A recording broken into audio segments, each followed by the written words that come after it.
जब ये लोग वोट चोरी करते हैं तो ये इस आत्मा पर आक्रमण करते हैं, ये इस संविधान पर आक्रमण करते हैं, ये भारत माता पर आक्रमण कर रहे हैं। और हम भारत माता पे ना नरेंद्र मोदी को ना इलेक्शन कमीशन को आक्रमण करने देंगे। इस संविधान को कोई नहीं मिटा सकता, इस संविधान को कोई नहीं छू सकता। और इलेक्शन कमिश्नर, आप अच्छी तरह समझ लो, अगर आपने अपना काम नहीं किया तो आप पर सख्त कार्रवाई होने जा रही है। अमित शाह के एक बयान पर इस वक्त में बवाल मचा हुआ है। उन्होंने वो बयान दिया बिहार के अंदर, और बिहार में रैली में जैसे ही उन्होंने बयान दिया, इसके बाद में सवाल खड़े हो गए। लोग कहने लगे कि राहुल गांधी ने जो कहा था वही ठीक है। राहुल गांधी जिस तरीके से चुनाव आयोग के बारे में और भाजपा के रिश्तों के बारे में जो कह रहे थे, अमित शाह का बयान तो उसी पर मोहर लगाता है। और आज चुनाव आयोग एक प्रेस कॉन्फ्रेंस भी करेगा। अमित शाह का बयान भी कल का है और चुनाव आयोग ने आज प्रेस कॉन्फ्रेंस करने की घोषणा भी कल ही कर दी थी कि आज शाम को 4:15 बजे दिल्ली के अंदर प्रेस कॉन्फ्रेंस की जाएगी। और दिल्ली में प्रेस कॉन्फ्रेंस किस बात को लेकर के की जाएगी, इस पर भी बात करेंगे। लेकिन उससे पहले जरा अमित शाह का बयान सुन लेते हैं, समझ लेते हैं। अमित शाह ने बिहार में कहा कि पहले जब लालू प्रसाद यादव की सरकार थी उस वक्त में 6 चरणों में चुनाव होते हैं। लेकिन ये बात पूरी सच नहीं है। ये सही है कि उस वक्त में 6 चरणों में चुनाव होते थे, लेकिन जब नीतीश कुमार की सरकार थी उस वक्त में भी 6 चरणों में चुनाव होते थे। फिर घटते घटते अब 2 चरणों में चुनाव की बात आई। और सबसे बड़ी बात यह है कि अभी तमाम पार्टियां वो कह रही थी कि एक ही चरण में चुनाव हो, लेकिन एक चरण में चुनाव नहीं करवाया गया। और सबसे बड़ी बात यह है कि जब आप वन नेशन वन इलेक्शन की बात करते हैं तो एक स्टेट जिसमें 243 सीटें हैं वहां पर आप एक चरण में चुनाव नहीं करवा पाते हैं। लेकिन अमित शाह कह रहे हैं, जरा सुन लीजिए, कि इस बार जिता दीजिए, अगली बार एक ही चरण में चुनाव होगा। इस बात की घोषणा क्या वाकई अमित शाह कर सकते हैं? यह कहना, ये तो चुनाव आयोग के अधिकार क्षेत्र में आता है। चुनाव आयोग केवल इस बात की घोषणा कर सकता है कि किस राज्य में कितने चरणों में चुनाव होंगे, लेकिन अमित शाह इस बात को कह रहे हैं। तो इस बात का क्या मतलब निकाला जाए कि अमित शाह चुनाव आयोग का काम कर रहे हैं? 2 चरण में चुनाव होने वाले हैं, 6 तारीख को और 11 तारीख को। आप सभी को तीर और कमल के निशान पर बटन दबाना है, मगर 11 तारीख को भी चुनाव होगा। भाइयों बहनों, लालू राबड़ी के जमाने में बिहार में कानून और व्यवस्था इतनी गिर गई थी कि चुनाव 6-6 चरण में कराने पड़ते थे, 6-6 चरण में। मैं बिहार की जनता को कहकर जाता हूं, नीतीश बाबू के शासन में, मोदी जी के शासन में 6 चरण की जगह 2 चरण में चुनाव हुए हैं। इस बार एनडीए सरकार बना दो, अगली बार एक ही चरण में चुनाव होगा, एक ही चरण में। यहां एक ये तर्क दिया जा सकता है कि अमित शाह देश के गृह मंत्री हैं, चुनाव आयोग गृह मंत्रालय से रिपोर्ट मांगता है, कानून व्यवस्था को लेकर के खुद भी मॉनिटरिंग करता है और उसके बाद में चीजें तय होती हैं। लेकिन आप आधिकारिक तौर पर इस बात को कहें, उस बात से आपको बचना चाहिए। लेकिन आज की तारीख में बचता कौन है? आज की तारीख में कहीं पर कोई बचने और बचाने का खेल है नहीं, सब कुछ खुल्लम खुल्ला हो रहा है। जरा ये न्यूज़ 24 का ट्वीट आप देखिए। न्यूज़ 24 ने खबर में जानकारी दी है कि चुनाव आयोग एसआईआर को लेकर के आज प्रेस कॉन्फ्रेंस करेगा। यह बात सही है। आयोग देश भर में एसआईआर लागू करने की घोषणा कर सकता है, कर सकता है, यह नहीं कहा कि करेगा।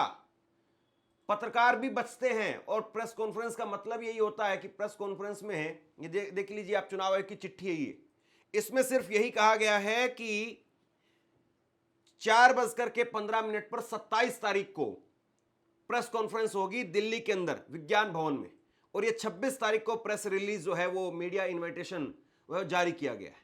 इसमें यह कहीं नहीं लिखा है कि किस चीज को लेकर के घोषणा होने वाली है। लेकिन मनोहर लाल खट्टर वो क्या बयान दे रहे हैं जरा देखिए। मनोहर लाल खट्टर ने कहा, शब्दों को गौर से सुनिए, उन्होंने कहा कि ये चुनाव आयोग का निर्णय है, बिहार में वो ये कर चुके हैं, कुछ प्रदेशों में पहले शुरू किया गया है और आज वो 10 प्रदेशों में प्रेस कॉन्फ्रेंस करके घोषणा करने वाले हैं। ये निर्णय चुनाव आयोग का है और वो समय समय पर करते रहते हैं, क्योंकि अवैध मतदाता को निकालना समाज, लोकतंत्र और देश के हित में है। दो बातें यहां पर गौर कीजिए। एसआईआर को लेकर के मनोहर लाल खट्टर मोदी सरकार में कैबिनेट मंत्री हैं, हरियाणा के पूर्व मुख्यमंत्री रह चुके हैं। वो कह रहे हैं कि एसआईआर को लेकर के प्रेस कॉन्फ्रेंस होने वाली है। बिहार में एसआईआर चुनाव आयोग कर चुका है और अब 10 प्रदेशों में इसकी घोषणा की जाएगी। अभी घोषणा हुई नहीं है, उससे पहले ही भाजपा के नेता बता रहे हैं कि 10 प्रदेशों में घोषणा हो जाएगी। कई बार बातें जो है वो सूत्रों के आधार पर सामने आ जाती हैं, लेकिन किसी भी केंद्रीय मंत्री को, सरकार के लोगों को ये बात स्पष्ट तौर पर नहीं कहनी चाहिए। या कर सकता है ये कह सकते थे, करेंगे ये पहले बता रहे हैं। सब्जेक्ट जो है वो बीजेपी के मंत्री, प्रधानमंत्री नरेंद्र मोदी सरकार में मंत्री हैं मनोहर लाल खट्टर, वो बता रहे हैं। अब बड़ी बात यह है दोस्तों, चुनाव आयोग एसआईआर को लेकर के घोषणा करे, तमाम सारी चीजें करे, अच्छी बात है, लेकिन सवाल यह है कि क्या बिहार में जो एसआईआर करवाई गई उसके सारे सवाल खत्म हो गए? पहली बात। दूसरी बात यह है कि बिहार में जो एसआईआर की प्रक्रिया करवाई गई, क्या उसके जो रिजल्ट हैं, जो असल में चुनाव के समय पर दिखेंगे, वोटिंग के समय पर दिखेंगे कि किसके कितने वोट कटे, नहीं कटे, या क्या प्रक्रिया रही, क्या नहीं रही, और ये सारी बातें जो प्रैक्टिकली, क्योंकि अभी तो जो कहा है वो चुनाव आयोग ने कहा है। चुनाव आयोग की वेबसाइट और उन सब चीजों पर जो है वो डाटा है कि इतने लोगों का पहले जो है वो प्रोसीजर था, फिर इतने लोगों के नाम कट गए, लाखों लोगों का नाम जो कटा है ये भी जो सामने आया। लेकिन सवाल ये है कि साहब अभी वोटिंग हो जाने दीजिए कम से कम, और अब तो केवल 15 दिन की बात है, 15-20 दिन की बात है। अब 15-20 दिनों के लिए रुक नहीं सकते थे। बिहार में चुनाव की प्रक्रिया वो 15-16 तारीख को कंप्लीट हो जाएगी और उसके बाद में चुनाव आयोग 25 तारीख को करता, 30 तारीख को करता कि देखिए हमारे पास में बिहार का एक एग्जाम्पल है। अभी बिहार में एसआईआर की प्रक्रिया जरूर करवाई गई है, लेकिन वो प्रक्रिया सही है, नहीं है, या उसमें जो सवाल उठे हैं वो सब क्या खत्म हो गए? ये बहुत महत्वपूर्ण है। गुहा ठाकुरता है, मैं फ्रीलांस जर्नलिस्ट हूँ। Paranjoy Guha Thakurta. Sir, few questions. इतना हड़बड़ी में आपको एसआईआर करने का क्या जरूरत है, जब बाढ़ चल रहे बिहार में, बारिश के समय, और समय बहुत लोग कह रहे हैं बहुत कम है। आपको सुप्रीम कोर्ट ने आदेश किया 14 तारीख के दिन, आपको मशीन रीडेबल जो 65 लाख लोग का नाम नहीं है तो आपको देना पड़ेगा। इससे पहले आपने क्यों नहीं दिया? आखिरी सवाल है कि महाराष्ट्र में जो 40 लाख नया वोटर आए हैं और लोग कह रहे हैं कि पहला बार महाराष्ट्र के इतिहास में, भारतवर्ष के इतिहास में वोटर ज्यादा और 18 साल उम्र के लोग कम, और 5 बजे के बाद बहुत लोग वोट दिया। तो ये सारे जवाब मुख्यमंत्री देवेंद्र फडणवीस दे रहे, राजनीतिक दल का नेता दे रहे, चुनाव आयोग अभी तक खामोश थे। क्यों? एसआईआर से भी जरूरी बात यह है कि इस देश में इस वक्त में विपक्ष की तमाम पार्टियां वो कह रही है कि हमें डिजिटली आप वोटर लिस्ट दीजिए। जो चीज आपके पास में है आप उस चीज को नहीं दे रहे हैं। आपको क्या दिक्कत है डिजिटल वोटर लिस्ट वो अपलोड करने में? राहुल गांधी बाकायदा इसको लेकर के संसद में भी मांग कर चुके हैं। राहुल गांधी ने कहा था कि पूरा विपक्ष संसद में वोटर लिस्ट पर विस्तृत चर्चा की मांग कर रहा है। महाराष्ट्र की वोटर लिस्ट में गड़बड़ियों को लेकर के मेरी प्रेस कॉन्फ्रेंस को 1 महीने से अधिक हो गया है, मगर पारदर्शिता को लेकर के चुनाव आयोग से हमने जो मांग की थी वो अभी तक पूरी नहीं की गई है। सवाल आज भी वैसे ही बने हुए हैं। अब वोटर लिस्ट में डुप्लीकेट नामों के नए सबूत सामने आए हैं, जिससे और भी नए और गंभीर सवाल खड़े हो रहे हैं। लोकतंत्र और संविधान के मूल्यों की रक्षा के लिए यह चर्चा बहुत जरूरी है। बिकॉज आपने सही बात बोली कि वोटर लिस्ट क्या सरकार बनाती है। मैंने नहीं बोला नहीं, आपने बोला क्या, और आपने सही बोला कि सरकार वोटर लिस्ट नहीं बनाती है। मगर पूरे देश में वोटर लिस्ट पर सवाल उठ रहे हैं। हर स्टेट में, हर ऑपोजिशन के स्टेट में और महाराष्ट्र में black and white voter list पे सवाल उठे हैं। तो पूरा ऑपोजिशन मिलकर सिर्फ ये बोलने दीजिए, पूरा ऑपोजिशन सिर्फ मिलकर ये कह रहा है कि वोटर लिस्ट पे यहां पे एक डिस्कशन हो जाए। आप बनाते नहीं हो, इसको हम एक्सेप्ट कर रहे हैं, आप डिस्कशन तो कीजिए। अब राहुल गांधी यहां पर कह रहे हैं कि भैया वोटर लिस्ट पर बात होनी चाहिए, चर्चा होनी चाहिए, लेकिन बीजेपी वोटर लिस्ट पर चर्चा नहीं चाहती है। ओम बिरला साहब ने भी उस वक्त में कह दिया कि ये वोटर लिस्ट सरकार नहीं बनाती है। सही बात है, सरकार वोटर लिस्ट नहीं बनाती है, चुनाव आयोग वो वोटर लिस्ट बनाता है। लेकिन सरकार भी ये मांग क्यों नहीं कर रही कि हां हम भी कहते हैं कि डिजिटल वोटर लिस्ट आनी चाहिए, जब पूरा विपक्ष कह रहा है और डिजिटली सरकार पूरी तरह से हर चीज को प्रमोट करती है कि डिजिटल इंडिया, तो फिर वोटर लिस्ट क्यों नहीं डिजिटल हो और चुनाव आयोग जो है वो इसमें क्यों पीछे हट रहा है? तो सवाल जो है वो इस बात का है कि आखिरकार डिजिटल वोटर लिस्ट आप लेकर के नहीं आ रहे हैं, आप नई नई चीजें जो है वो लेकर के आ रहे हैं, या फिर एसआईआर देश भर में आप करवाने के लिए तैयार हैं, लेकिन बिहार के सवाल, क्या बिहार की वोटिंग तक चुनाव आयोग नहीं रुक सकता है? आज एक खुलासा करने वाला हूं। ये वो दस्तावेज है जिसे चुनाव आयोग 3 महीने से छुपा रहा है, यानी कि 2003 में बिहार में जो इंटेंसिव रिवीजन हुआ था उसकी गाइडलाइन है। याद रखिए, चुनाव आयोग हमेशा कहता रहा है कि हम तो वही कर रहे हैं जो 2003 में हुआ था, और हम कह रहे हैं कि अच्छा बताइए 2003 में क्या किया था। चुनाव आयोग ने फाइल नहीं दी, आरटीआई में मांगा गया, उसका जवाब नहीं दिया, पत्रकारों ने पूछा तो कहा कि फाइल गुम हो गई है। तो साहब हमने फाइल निकाल ली और अब समझ आ गया कि क्यों चुनाव आयोग इसको दबा के बैठा हुआ था, क्योंकि ये जो गाइडलाइंस हैं ये चुनाव आयोग के एक एक दावे का खंडन करती हैं। चुनाव आयोग 3 बड़े झूठ बोल रहा है। पहला झूठ ये है कि 2003 में भी एन्यूमरेशन हुआ था, लोगों ने एन्यूमरेशन फॉर्म भरे थे और 21 दिन के अंदर सब कुछ हो गया था। अब गाइडलाइन बताती है कि 2003 में कोई एन्यूमरेशन फॉर्म भरा ही नहीं गया था, कोई लोगों को डेडलाइन नहीं दी गई थी। एन्यूमरेटर यानी कि जिसे आज बीएलओ कहते हैं, उसको कहा गया था कि तुम घर घर जाओ और ये फॉर्म भरो, पुरानी वोटर लिस्ट में कोई भी संशोधन है उसको करो और आखिर में head of the house hold के सिग्नेचर करवा लो।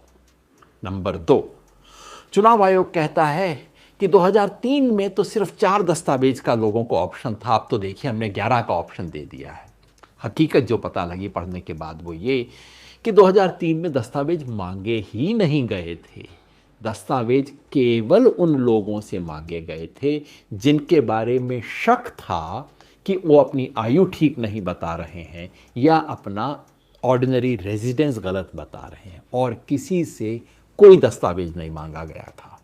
नंबर 3, चुनाव आयोग कहता है कि जो 2003 की लिस्ट में थे उनकी तो नागरिकता की जांच हो चुकी है, बाकी लोग दस्तावेज दें। गाइडलाइन पढ़ के पता लगा कि 2003 में नागरिकता की कोई जांच नहीं की गई थी, बल्कि पैरा 32 में स्पष्ट निर्देश दिया गया है कि एन्यूमरेटर का ये काम नहीं है कि वो नागरिकता की जांच करे। नागरिकता का प्रमाण केवल तभी मांगा गया जब कि कोई ऑब्जेक्शन आया हो या ऐसा इलाका हो जिसको सरकार घोषित करे कि यहाँ बहुत ज़्यादा विदेशी रहते हैं और उस इलाके में कोई नया व्यक्ति आए, या जिसे सरकार खुद विदेशी घोषित कर चुकी हो।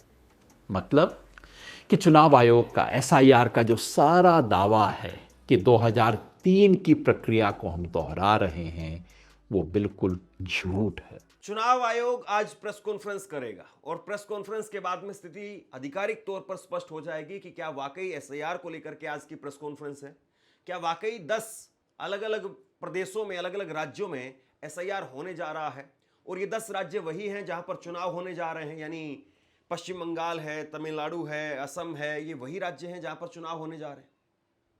और सवाल इस बात का है कि क्या चुनाव आयोग अब जिस तरीके से उस पर सवाल खड़े हुए थे आधार कार्ड को लेकर के, या जो 12 अलग अलग दस्तावेज मांगे गए थे उसको लेकर के, फिर आधार कार्ड को लेकर के सुप्रीम कोर्ट में बाकायदा जाना पड़ा, फिर सुप्रीम कोर्ट ने कहा कि भैया आप आधार कार्ड मानिए, तो वो सारी चीजें क्या आगे आने वाले इन 10 राज्यों में भी मानी जाएगी? तुर्की में यही हो रहा है, हंगरी में यही हो रहा है, और अब देख लीजिए अमेरिका में भी यही हो रहा है। लोकतंत्र के हत्यारे लोकतंत्र की सवारी करते हुए, जनता जनार्दन का झंडा उठाते हुए लोकतंत्र की हत्या करते हैं। ये 21वीं सदी का मॉडल है और इस देश में ठीक यही हो रहा है। एक एक कहानी मैं नहीं बताऊंगा, हम सब परिचित हैं और हम सब चिंतित ना होते तो यहां आते ही क्यों।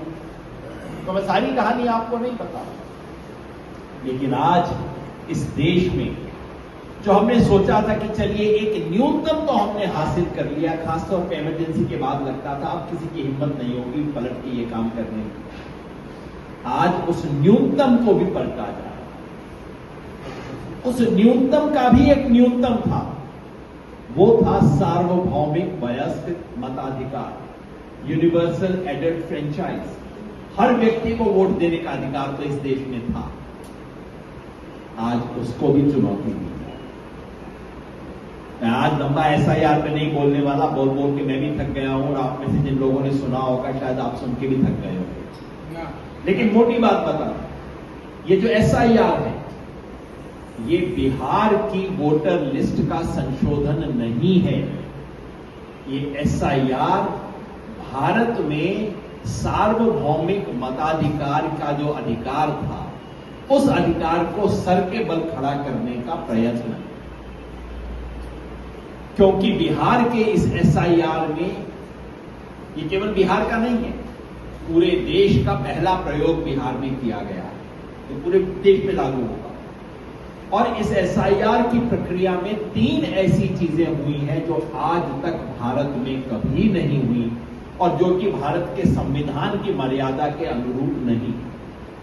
पहली बात, आज तक इस देश में वोट बनवाने की जिम्मेवारी आपकी नहीं थी, सरकार की। पहले एन्यूमरेटर कहा जाता था, बाद में BLO कहना शुरू कर दिया। वो आपके घर आता है, जैसे सेंसस में जनगणना में आपका नाम लिखता है, जनगणना में नाम लिखवाना आपका काम नहीं है, वो आपके घर आके नाम लिखता है। ठीक उसी तरह से वोटर लिस्ट में नाम लिखवाना आपका काम नहीं है, आपके घर आके चुनाव आयोग आपका नाम लिखेगा। अगर आपको उसमें बदलाव करवाना है तो आप जरूर करवा लीजिए। कल को आपको पटना से हैदराबाद जाके अपना नाम हैदराबाद में डलवाना है तो आपको अर्जी देनी पड़ेगी, नहीं तो आपको इस देश की मतदाता सूची पर होने के लिए कभी कोई अर्जी नहीं देनी थी, कभी कोई प्रपत्र नहीं भरना था। पहली बार ये किया गया। एन्यूमरेशन फॉर्म है, तुम्हारे घर में दे दिया, 25 तारीख तक भर के दे दो, नहीं तो ठन गोपाल, नहीं तो तुम्हारा नाम वोटर लिस्ट से गायब, और उसे हम नाम का डिलीशन भी नहीं करेंगे।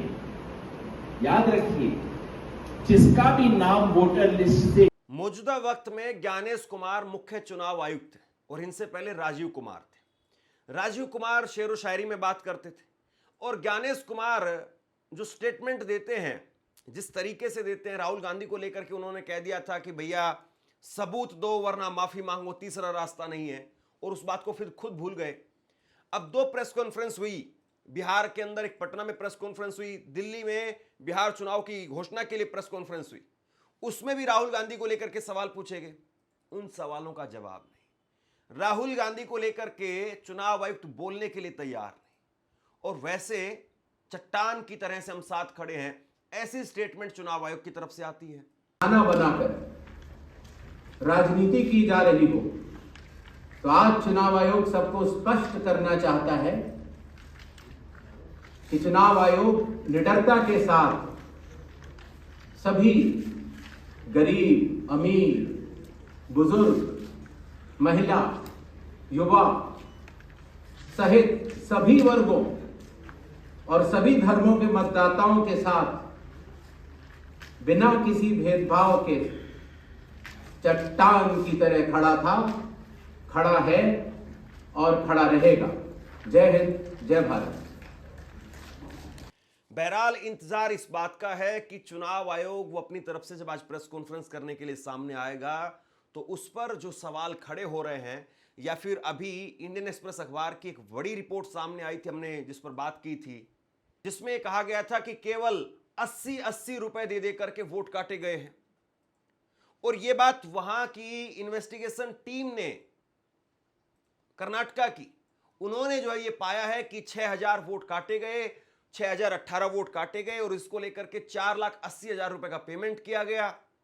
कुछ लोगों को बाकायदा पकड़ा है, उनके अलग अलग दस्तावेज वो जब्त किए गए हैं, बरामद किए गए हैं, मोबाइल फोन है, लैपटॉप हैं और बहुत सारे दस्तावेज हैं ऐसे।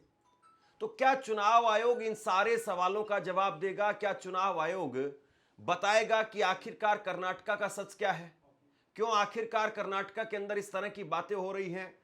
क्या ये चुनाव आयोग की तरफ से सुनिश्चित किया जा सकता है कि एसआईआर की प्रक्रिया में जो धांधलियां या जो गड़बड़ियां जो सामने आई बिहार के अंदर, क्या वो आगे नहीं होगी? क्या आधार कार्ड को लेकर के चुनाव आयोग स्पष्ट करेगा? ये बहुत सारे सवाल हैं। लेकिन अगर इसी बीच में अमित शाह, बीजेपी के नेता मंत्री अगर वो सामने आकर के चुनाव आयोग की तरफ से बैटिंग कर रहे हैं तो इस बात का क्या मतलब समझा जाए? आप क्या सोचते हैं? नीचे कमेंट बॉक्स में लिख करके जरूर बताइए। इस खबर को शेयर कीजिए। धन्यवाद।